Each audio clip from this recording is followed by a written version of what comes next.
오늘 말씀은 사무엘하 21장 15절에서 22절까지의 말씀입니다. 함께 읽도록 하겠습니다. 블레셋 사람이 다시 이스라엘을 치거늘 다윗이 그의 부하들과 함께 내려가서 블레셋 사람과 싸우더니 다윗이 피곤함에 거인들의 아들 중에 무게가 300세겔 되는 노창을 들고 세 칼을 찬 이스비브놉이 다윗을 죽이려 하므로 수르야 아들 아비새가 다윗을 도와 그 블레셋 사람을 쳐 죽이니 그때 다윗의 추종자들이 그에게 맹세하여 이르되 왕은 다시 우리와 함께 전장에 나아가지 마옵소서 이스라엘의 등불이 꺼지지 말게 하옵소서 하니라. 그 후에 다시 블레셋 사람과 곱에서 전쟁할 때에 후사 사람 십북에는 거인족의 아들 중에 삽을 쳐 죽였고 또다시 블레셋 사람과 곱에서 전쟁할 때에 베들레헴의 사람 에레아 오르김의 아들 엘하나는 가드 골리앗에하고 라흐미를 죽였는데 그자의 창자루는 베들체에 같았더라. 또 가드에서 전쟁할 때 그곳에 키가 큰 자 하나는 손가락과 발가락이 각기 6개씩 모두 24개가 있는데 그도 고인족의 소생이라. 그가 이스라엘 사람을 능욕함으로 다윗의 형 삼마의 아들 요나단이 그를 죽이니라. 이 네 사람의 가드의 거인족의 소생이 다윗의 손과 그의 부하들의 손에 다 넘어졌더라. 아멘. 지난주일 설교로 21장 1절에서 14절까지 말씀을 전했습니다. 오늘은 21장 15절에서 22절까지의 내용을 이어서 전하고자 합니다. 지난주일 설교를 못 들으신 분들을 위해서 잠시 21장과 24장까지의 내용에 관하여 언급을 하겠습니다. 사무엘하 21, 22, 23, 24 이 총 4장에 이 별명이 있습니다. 그 별명이 무엇이냐면 사무엘서의 부록이라는 별명을 가지고 있습니다. 왜 그러냐면 지금까지 나눈 사무엘서와는 조금 다르다는 거죠. 사무엘상 1장부터 사무엘하 20장까지는요. 연대기적으로 시간적 순서대로 기록이 되어 있습니다. 그런데 21장에서 24장까지는 시간적 순서대로 기록되어 있지 않습니다. 그렇다 보니 21장에서 24장까지 나오는 사건들이 정확하게 언제 일어나는지 알 수가 없습니다. 추측, 짐작만 할 뿐입니다. 그래서 21장에서 24장을 사무엘서의 부록이다라고 사람들이 표현을 합니다. 별명을 붙였다는 거죠. 사무엘서의 저자가 시간적 순서대로 이 사건들을 기록한 것이 아니라 따로 떼어서 이 사무엘서 20장 뒤에 따로 배치했다는 것은 나름의 이유가 있었을 것이고 또 나름의 의미가 있다는 거죠. 오늘 본문을 살펴보면 다윗만이 거인을 무찌른 것이 아니라 다윗의 용사들도 거인을 무찌렀다는 것을 알 수가 있습니다. 4명의 거인과 4명의 용사의 이야기가 나오죠. 첫 번째로 이 거인족 중에 이스비브놉이라는 존재가 있었습니다. 이름 참 어렵죠? 발음하기 어렵습니다. 여튼 이 이스비브놉은 이 300세겔이나 하는 큰 노창을 사용하던 거인이었죠. 이 거인을 아비새가 죽였습니다. 두 번째로 이 삽이라는 거인을 십북에가 죽였고요. 세 번째로 골리앗의 동생인 나흐미가 있었는데 이 거인을 엘하난이 죽였습니다. 마지막으로 이름은 언급되지 않았지만 손가락과 발가락이 각각 6개씩 있었던 거인도 있었습니다. 이 거인을 삼마의 아들 요나단이 죽였죠. 이 사울의 아들 요나단과 동명이인입니다. 같은 사람이 아닙니다. 오늘 본문은 다윗의 신격화, 다윗의 영웅화, 다윗의 신화를 거부하는 본문입니다.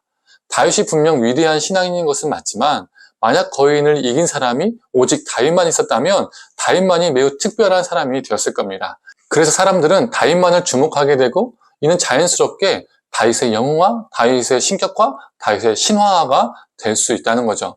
어느 나라든 왕을 신격화하기 위해서 신화하는 경우가 참 많이 있습니다.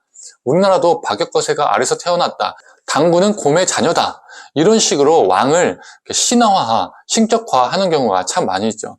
그러나 오늘 본문은 거인을 죽인 자가 다윗만이 아니었다라고 말해줍니다. 심지어 다윗이 피곤해서 지쳐 있었는데 이 거인 이스비브놉에게 큰일 날 뻔하자 즉 죽을 뻔했던 거죠. 이때 아비새가 대신해서 그 이스비브놉을 죽였습니다. 아비새의 도움이 없었다면 다윗은 큰 부상을 당하거나 죽을 수도 있었던 상황이었던 것이죠.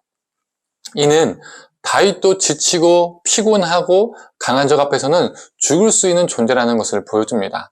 누군가의 도움이 필요한 존재라는 것을 보여주는 것이죠. 그가 한 나라의 왕이 된 것은 그의 특별한 능력과 신적인 힘 때문에 된 것이 아니라 수많은 용사들이 그와 함께 했기 때문에 가능했다라는 것을 보여줍니다. 즉 다윗은 특별한 사람이 아니야. 다윗만이 거인족을 죽인 것이 아니야 라고 말해주고 있는 것이죠. 그렇다면 누가 특별할까요? 누가 특별한 것일까요? 우리 각종 격투기 스포츠를 보면 어떻습니까? 유도, 레슬링, 복싱, 태권도, UFC 이런 것들을 보면 다 체급이 있습니다. 비슷한 등치, 비슷한 몸무게 선수들끼리 경기를 합니다. 그런데 이 한 체급만 차이가 나도 그 상대를 대하기가 매우 어렵습니다. 그래서 골리앗이 이스라엘과 하나님을 조롱할 때 어느 누구도 나서지 못했던 것이죠. 1대1로 싸우면 자신들이 뻔히 질 것을 알았기 때문입니다. 그러나 다윗과 4명의 용사들은 한 체급도 아니고 몇 체급 이상, 아니 체급 자체를 비교할 수 없는 거인들과 싸워서 승리했습니다. 이는 하나님의 도우심이 없었다면 이길 수 없었던 싸움이었죠.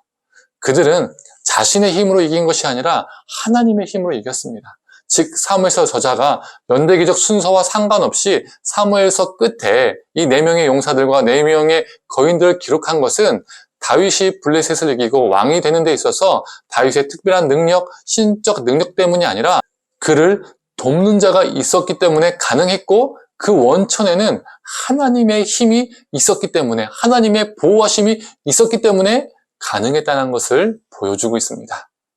성도님들, 혹시 뛰어난 누군가를 우리 삶 속에서 신격화하거나 영화하지는 않습니까?